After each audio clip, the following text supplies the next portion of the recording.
Hello, everyone. What's going on? This is the Noah Gillian Show, and I, of course, am your host, Noah Gillian. So happy you decided to join in today. Joining me on the show today is longtime contributor to the show and assistant coach for Seton Hill men's basketball team, Connor Laverty. What's going on, Con? Welcome back. What's up? What's up? Happy to be back. Noah took a little break, was on his honeymoon. Congratulations to you. Had an awesome time at the wedding. It was a great time. So happy for you. A little shout out to you right there. Yes, sir. Much appreciated, my guy. Much appreciated. But it is the 18th of November, 2022. On today's episode, we're actually going to be talking about Connor's current role and outlook for his new team this year in the 2022-2023 season. Then we're going to talk a little professional ball as we usually do on here and a little bit of early takeaways from the NBA season. But before we get into the show, please hit that subscribe button if you're joining us on YouTube. Listen on Apple Podcasts, Spotify. Please give the show a follow. You can find all our Twitter accounts handles in the description below. You can find Connor on Twitter at Connor_Lab21. And yeah, without further ado, let's just jump right into it, Connor. So before we get into our usual banter about basketball, let's talk about some official business. You got a new job this season with Seton Hill men's basketball team after you spent last year with our alma mater, Widener basketball. But let's first talk about the jump up in divisions. Obviously, Widener was D3. Seton Hill's a D2 school. So first off, I guess let's just talk about that a little bit. What's been the biggest difference for you moving up to D2? Yeah, there's a few differences for sure. I think the one that most people would think of right away is that like you can get scholarship money for athletics in Division II. So I've never worked with that before, so that was definitely new to me. It's going to take some getting used to, but I'm starting to learn a little bit about it, and that's definitely a big difference. I mean, at Division III, those guys are willingly choosing to play basketball as a sport there. At Division II level, and obviously at the Division I level, the schools are paying these kids essentially Right. in their education to come to school and play there. So that's just a huge difference. One other difference that's pretty big is the start date is a little bit sooner. So in Division III, the coaches can't work with the team until October 15th. That's their first practice date. And you essentially get like 2 to 3 weeks of practice, and then you're pretty much playing games. So there's not much time to put stuff in. At the Division II level, you get 8 hours a week with the guys. Starting one of the last weeks in August or so. I can't remember the exact date, but you can use those hours however you want. So we divided them up in the weight room. We did some conditioning here and there, and then we were on the court doing some skill stuff too, some skill workouts. But essentially we can almost use them as practices. So we can be a lot further along at the Division II level than you can at the Division III level. It's almost like you've been practicing for a couple of months when that October 15th date is still the same start date for official practice for Division II as well. But we've been working for a month and a half before that even started.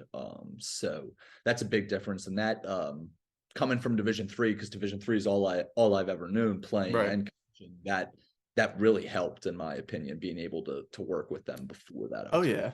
Instead of having to work on all that install like the first week, just basic principles, you can just kind of get all that work out of the way earlier before that practice even starts. Yep, absolutely. And it was funny. One of our players asked Coach, like the week practice was going to start. He said, "Coach, what's going to be different at practice?" And he said, "It's going to be 2 hours on the court instead of 1 hour. The drills are going to be long. Like we're going to be doing all the same stuff we were just doing." So yeah, it's been good though. The guys, yeah, and yeah.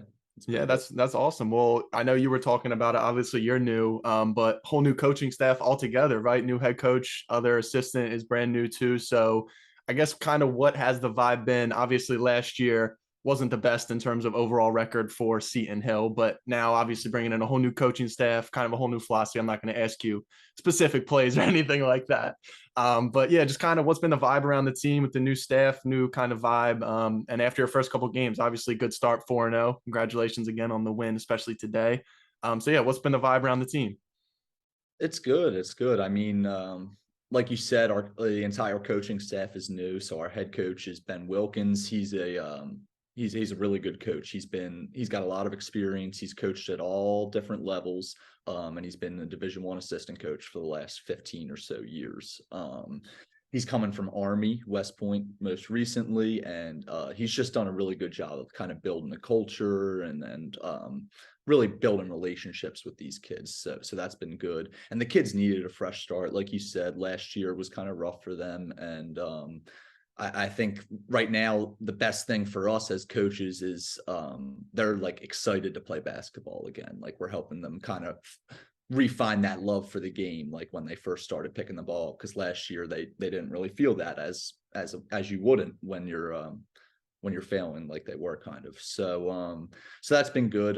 The other assistant coach is Jamal Stokes. He's from the South. He's from Alabama, actually. Okay. He's also got a lot of experience too. So he was a graduate assistant at VCU for 2 years. Great school in the A10, obviously. Mm-hmm. Was in the NCAA tournament with them, and then most recently he was also a Division III assistant coach down in North Carolina. So he brings a lot of knowledge to the staff too. So we kind of have a good thing going. Our staff too. We all kind of complement each other. We're all different. Like none of us are the same at all. But it's good though. We all get No, along. definitely. So it's been good for sure. That's Yeah. awesome. Yeah, no, it's I think yeah, especially like your head coach, you said coming from Army West Point, obviously a lot of really good core values, I'm sure he could install right away. And I think that's important, what you said, finding the joy, kind of getting back into it, because if you're just going every day, just to go get practice over with or something like that, obviously the intensity isn't going to be there. You're not going to be fully into it, all that stuff. So I think that is honestly the biggest thing, because when you're down like that, like I just said, you're not going to play your best basketball. So I think that's like super important. It's glad to hear that's actually happening. And, we bring in a new coaching staff, you hope that's kind of stuff happens. So it's really good to see that. So you guys are in the PSAC conference, correct? Yep. Okay. Pennsylvania. So what was obviously brand new team pretty much in terms of the coaching staff? Obviously, you could talk about, I don't know how many returners you have, if any newcomers.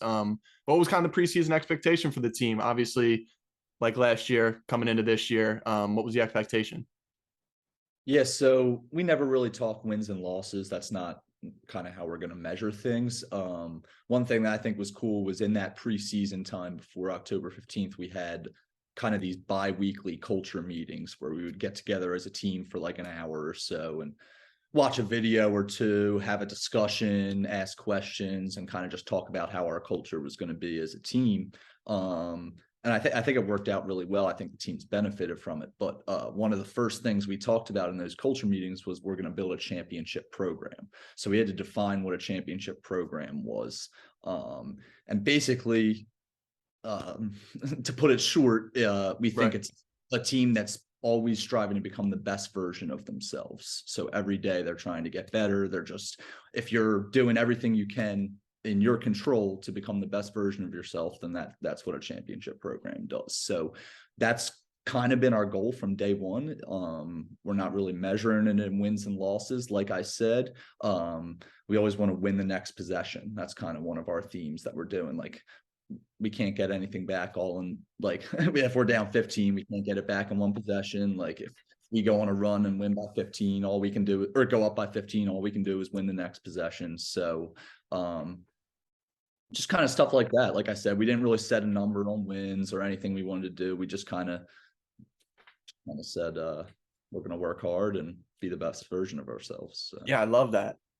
Just focus on the next possession, control what you can control. Gotta love that, especially going on. So what about the rest of the conference? Not super familiar, but did a little bit of research before. Talk about the rest of the conference, the favorites kind of coming in, and you guys are obviously not in the next week or two, but kind of going to get into your conference schedule pretty soon. So I guess talk about the rest of the conference and what you're looking at there.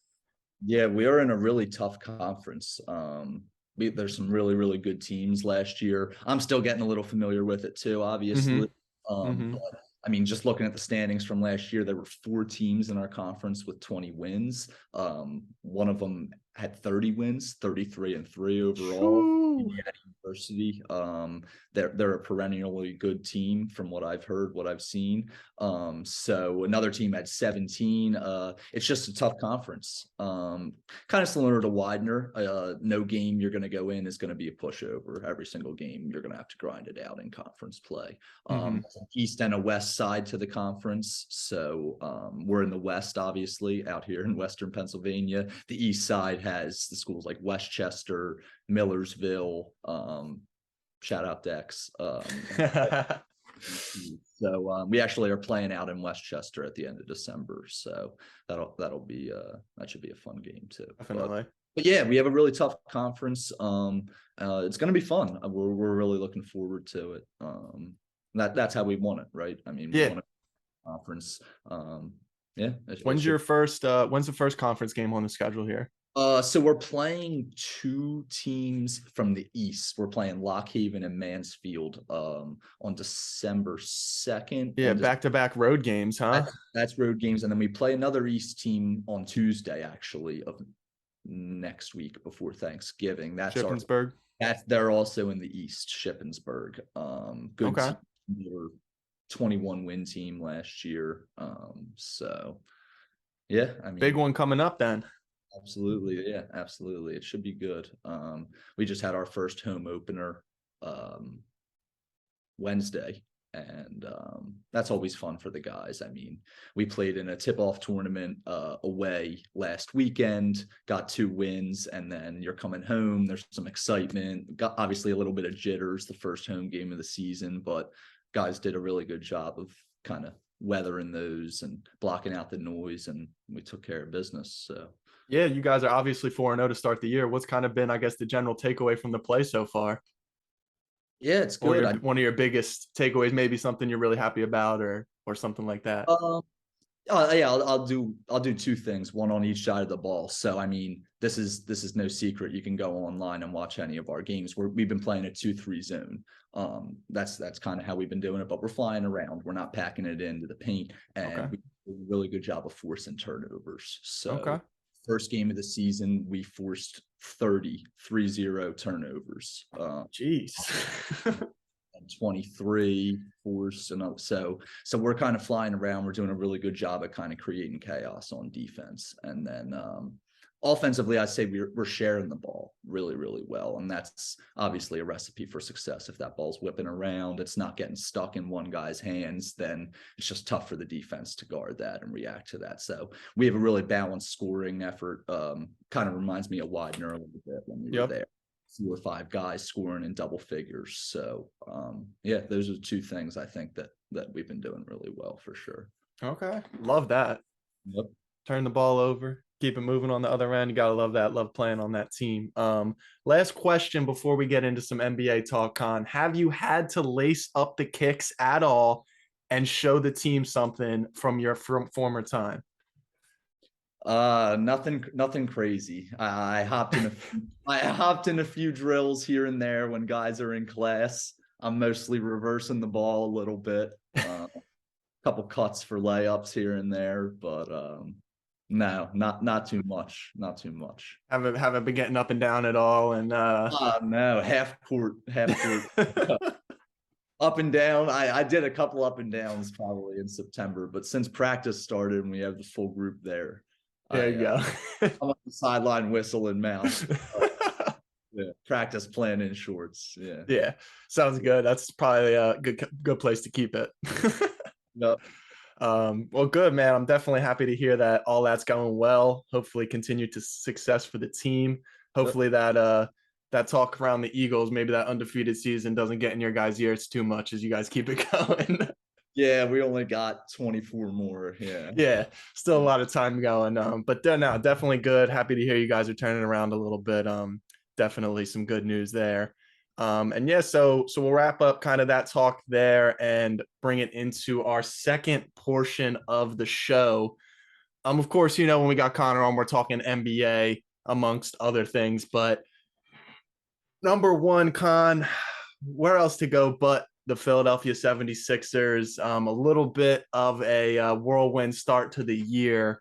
Obviously, JoJo came in a little bit out of shape after dealing with some injuries going on there. Harden, has been dealing with some injuries, been out for a little while. I'm assuming you've been watching most of the games. I know out there you might not get him on local TV, but yeah, what's kind of been your takeaway so far from the Sixers start? Um, I've kind of learned to not really read too much into the regular season in the NBA. Obviously, you want your team to be playing well heading into the playoffs, but I've seen the Sixers be the 1 seed, the 2 seed, whatever seed you in the last 5 years, and it doesn't. I mean, if you're playing good basketball, if you're healthy in the playoffs, that's what matters. So as long as we're not like the 7 seed or 6 seed come playoff time, I'm not really gonna be panicking too much. Hopefully Harden's staying in shape right now because he looked good to start the season. He looked slim. He looked pretty good. So hopefully he's able to get back to that when he's back. Hopefully he's back pretty soon. I think in the next couple of weeks he should be back, hopefully. Mm-hmm. Embiid has kind of historically had some slow starts to the season. He burst out for one of the best games I've ever seen in my life the other Oh my night. gosh. 59, 11, 8, 5, and 5, or whatever. Yeah, he was just impressive. Yeah, 11, 8, and 7, I think he had or something. But and then Maxey just continues to take steps forward. He's in a little bit of a shooting funk right now. But at the same time, I'm pretty sure he scored 20 plus in like 4 of the last 5 while he's shooting poorly. Now, granted, he's got to shoot a ton of shots because Harden's out. Mm-hmm. And Embiid's kind of sitting here and there, but I'm not really worried about him. He's going to have some ups and downs with his shooting, obviously, but he looks great. Yeah, like I said, I'm not too concerned as long as we're not way down in the standings come playoff time. Yeah, there's been some rumblings afoot from Shams that Tobias is getting shopped around a little bit. I'm interested to see what that garners. Price, yeah, exactly. Yeah, what the price is right. But I don't know. I mean, if they could maybe, it's just like Tobias is giving you something like every night, whether that is rebounding or scoring. It might not be as consistent every single night, but like he's also 6'9", he's guarding. Like if you're gonna move him, like if you move him, it almost like has a feeling of like a future move, trying to get clear of books and stuff like that. It's like if you're gonna move him, it's gotta be for something like something good. Like you're not trading him for Harrison Barnes, however good Harrison Barnes is, but like what does that really look like? So I don't know how serious I want to take that news, but it is interesting to see Morey is kind of looking into that because a lot of people have been clamoring for that. I guess the thing is like we have a shortage of wings, do we not? Right. And why are you going to trade? Gonna trade Toby for another wing, I guess. Like That's what it's yeah. You're gonna trade him for a backup 4-man. Like I don't know. Like what are we gonna do? Like I don't know. Yeah. Yeah, because I mean, you already got. I mean, even the guys who have been picked up haven't been making huge splashes. Tucker's looked okay. I'm not going to say he's looked phenomenal, but he's looked okay. House has looked cool. I think it's just kind of been a feeling out process for a lot of the guys. Let me get your take on Doc, dude. I know you've been kind of tough, I guess I could say, on Doc, but are you ready for them to finally pull the cord on him? Yeah, I mean, I guess they can I understand letting him ride out the season. Obviously, I advocated for them letting Brett Brown finish out the season in his final year. I said wait till after the playoffs, see if they can do anything. So I mean, I'll give him the season. Honestly, Yeah, I don't love him by any means. Yeah, he's okay. just it just doesn't seem like the players are bought in right now to him. I mean, Yeah, it's a tough. It's well, it's. shot at him. I'm pretty sure the other day. Oh yeah, I didn't Pete. I don't know. It wasn't like I forget exactly what it was. But now it does it's a tough. And you love Harden and Embiid the way they play, but it sometimes is a tough system to kind of play around. I mean, you're talking about Harden isolating / running pick and rolls at the top. You're talking about Embiid posting up on the block. Like there's a lot of standing around, and it's a tough system to kind of run and expect like role players to be able to just be ready to go when their number's called. It's a great point. It's a great point. And to be completely honest, it's not really winning basketball. We saw It's that with Harden in Houston. I mean, he was putting up numbers, but even Embiid, and as much yep, as I love Embiid, and the thing about Embiid is he does do so many other things. So right. like you said, like when Embiid gets the ball, my biggest issue with Embiid is when the Embiid gets the ball, the offense stops. Everything Stalls. it's stuck. So like he's so uber talented that he makes plays, and he's improved his decision making. Sometimes he makes some very nice passes out of double teams that he could not do when he was first coming into the league. So credit to him. But at the same time, the ball still stops. And even this year in particular, to start this season, he's been really slow with, like, he's just catching the ball. 5 seconds or go by on the shot clock before he's even making his move. Yeah. Harden, we obviously know, pounds the ball.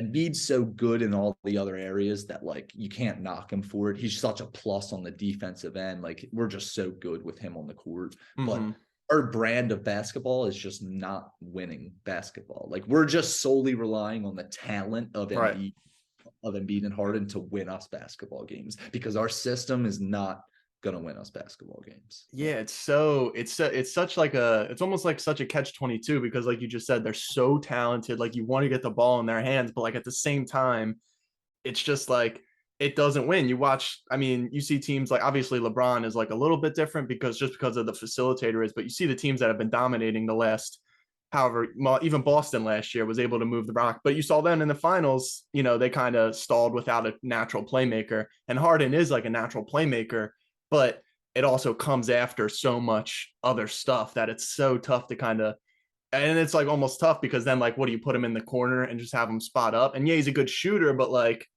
then you're not using the best of his abilities. Yeah. So it just becomes tough. And I don't know if a system change, like, I don't know if Sam Cassell is coming in and running anything different, like, necessarily, but like, I think you brought up like a great point. Like, it's just got to be quicker. Like, Embiid gets the ball in the post, he's got to go. Like, if Harden gets the ball at the top, yeah, like, his best moves are like a couple dribbles and then he goes, which is like, I've always never been like the biggest fan of Harden's style of play. I mean, I respect his game. He's one of the best scorers of all time, but like, I feel like, especially with Embiid in the post, it's got to be quick decision making. Like, get it. If he's on your shoulder, spin back. If he's just go 1-2, put him in the paint. Like, you just got to go. And then, I mean, sometimes you can catch it and look, especially once the playoffs come. And once you catch it, like Toronto, they'll just send a double team at you right away. Then you kind of relax. But like, I think you hit the nail on the head. The only guy that does that really is Maxey. Like, he catches the ball and he's out. Like, he's trying to go to the rack, or he's trying to put up dribbles. Exactly. And that is the biggest thing. Wasted dribbles. That's a great phrase. Like, you can't have that, especially in a team where, you're relying on a lot of guys to make plays off the dribble. Some guys haven't been shooting well necessarily off the catch. So I think that's a little bit tough. But like you said, I don't think it's like a huge issue right now. In November, November 18th. So like, I don't think it's a huge issue right now, but as the season goes on, it's going to be really interesting to see how they kind of, I guess, form an identity offensively. Because right now it's, all right, you go, all right, I'll go, you go, I go, and it's a little tough to get around. So, and you know what? Here's my thing. This has always been my point. Back when I fought for Brett Brown to the death, I said, the coach isn't going to change it. It's the players. It's the personnel. We don't have a championship team. Our roster, like, and we've gotten better too. Like, you've got James Harden, obviously, but like, just the way our team is constructed, the way those players play the game, good enough. It doesn't matter who the coach is. Like, you could probably pick whoever you want, handpick anyone, and like, maybe we would win like one out of 10 times or something. But, right. But like, just our style, our players, like, I don't know. Imagine implementing like a good ball movement system. Like, they wouldn't fit it. Like, it would work. I don't know if it would work. If they played in Golden State, I think the system, which like, they wouldn't fit in that system because it's so much movement and they're different types of players. You have to find a specific system to try and fit them, but like, it's extremely difficult to do that with the way our two best players play the game of basketball. With the way the league is moving, it's pace, space, threes, get them up, like, move. And you have two players who A is a post up down low and A isolation up top. It's like, it doesn't matter who the coach is. That's my thing, right? Like God bless Doc. Like that's what I mean. So like I can only blame Doc so much. Like Right. I think there is more that he could be doing, no doubt about it. But at the end of the day, I remember that like it doesn't really matter who the coach is with this team. Yeah. And we'll see. I mean, they got a big one tonight. Milwaukee's going to be playing by the time people are listening to this. They'll probably already know the score of this game. But yeah, it'll be really, really interesting. I still think when it comes down to it, Milwaukee's probably the best team in the East, and Embiid's the best matchup for Giannis in the league. I mean, you don't really guard Giannis. You can't really guard Giannis, but an engaged Embiid is probably the best defender for him in the league. I mean, outside of a not hurt Ben Simmons, functional Ben Simmons, it's Joel Embiid. So I think it's going to kind of be interesting to see how that turns. Boston's obviously playing phenomenally.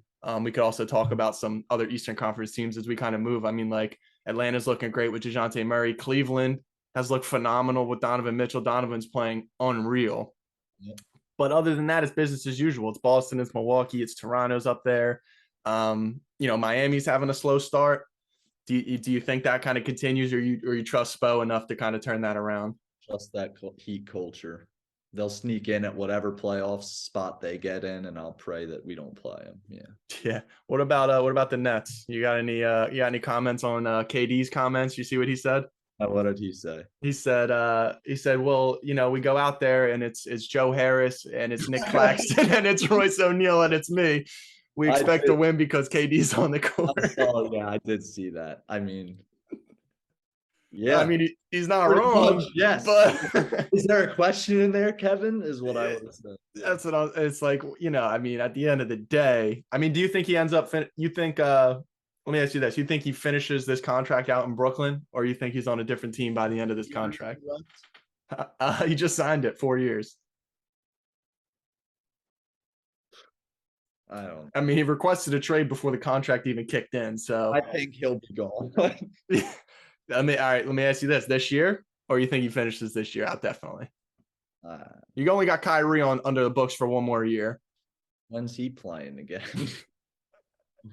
I heard Sunday he's repented enough. He's went over and above according to Shams. Yeah, so I think that's what he'll be back Sunday, and we'll see what happens. But I don't have too much faith in Brooklyn turning it around.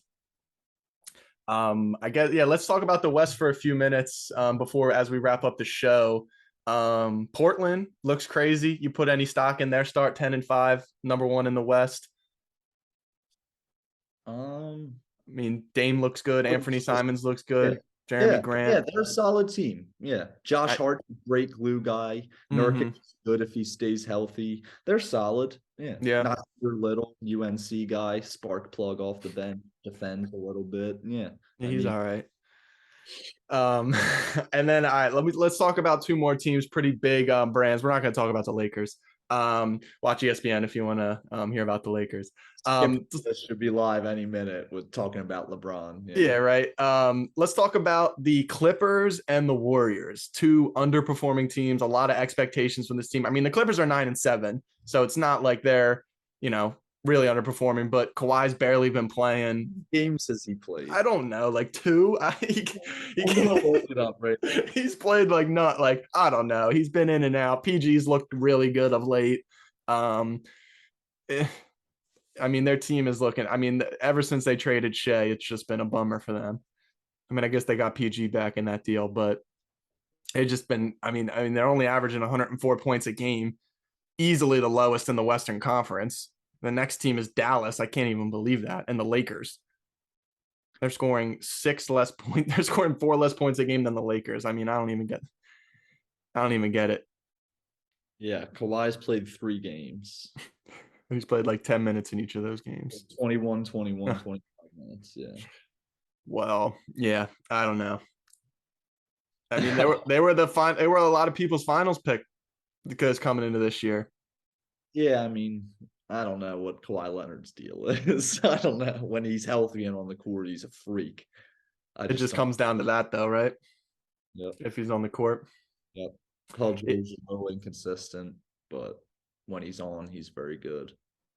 Yeah, I mean the the West as a whole, I mean, the Clippers are in the 9th seed right now, and they're a game and a half out of number 1. Yep. So it's just there's 9 teams within that. So I think it's just pretty much a crapshoot right now. Obviously, the Warriors are struggling. Yeah, you tell me about the Warriors. I don't need to talk about them. Yeah, I mean, I don't know. They're just like, I mean, have you been seeing Chef what he's been doing, dude?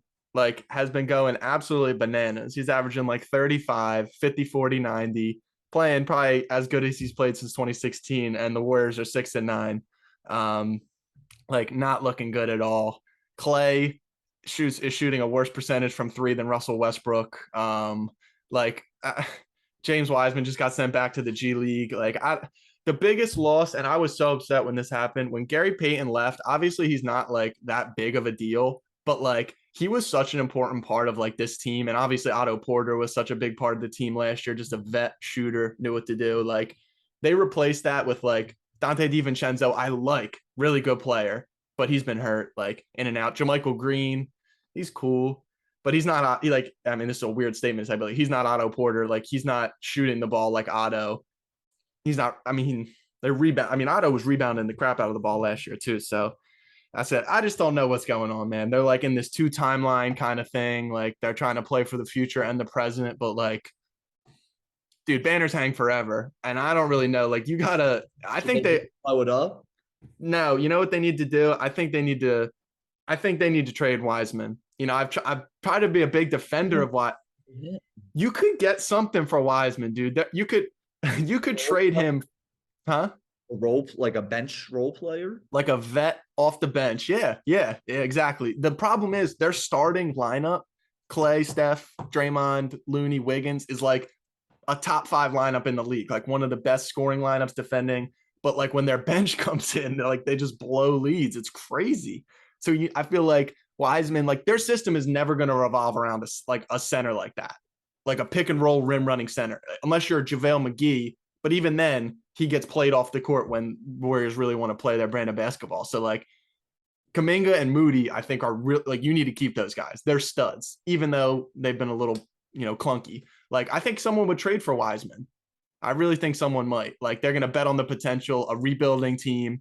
The thing is, he's potentially owed a qualifying offer after this year. Like, there's contract extension talks with Wiseman. He's played like 15 games in the league. So like, that's at some point you got to realize like this team's playing like this, Clay will get it around. He's Klay Thompson. Steph's playing ridiculous. Draymond's playing well. Jordan Poole, dude, has been struggling. Like he can't figure out how to come off the bench. Like, he's got to be starting. Warriors fans think he's better than Maxey. He's as good. Dude, all right, come on. Like, I'm not even like, he's not better than Maxey. He's as good as Maxey. Maybe. If anything, I mean, he just like, are you gonna pay Max? I guess you're probably gonna have to pay him like $140 million.